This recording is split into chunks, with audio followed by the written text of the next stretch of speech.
Habari, karibuni kwenye chaneli yangu. Leo tutaenda kupika rosti la nyama au mchuzi wa nyama.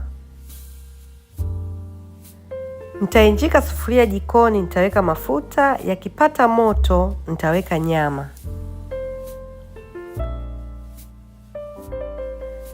Nitakaanga nyama yangu kwa moto mkali.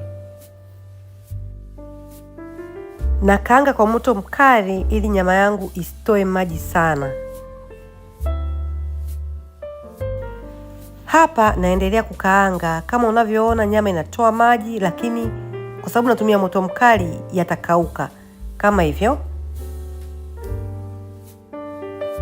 Nitakaanga mpaka nyama yangu iwe ya brown, kisha nitapunguza mafuta.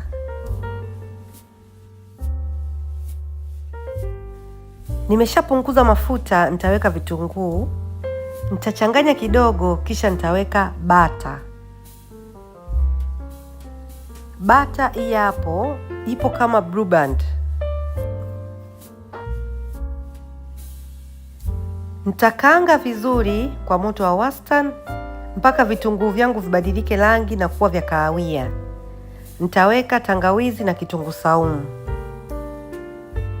Nitakaanga mpaka kitunguu saumu changu kiive.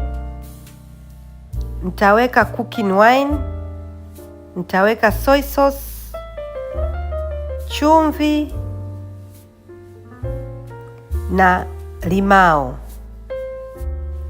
Pia unaweza ukaweka mama sita ambayo inaitwa oyster sauce, ni wewe tu.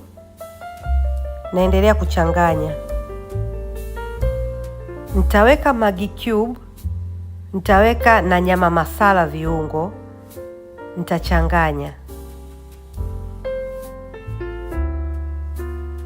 Nitaweka nyanya ya box na tomato paste.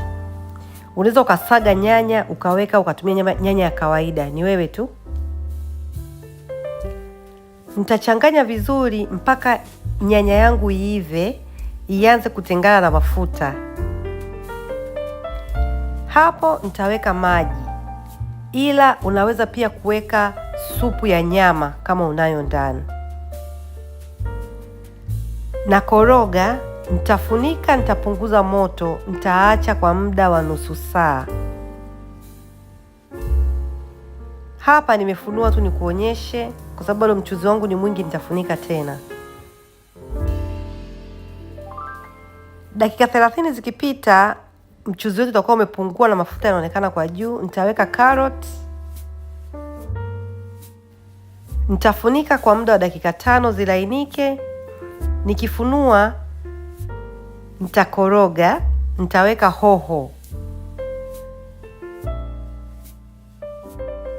Hapa changanya na mboga yetu ipo tayari.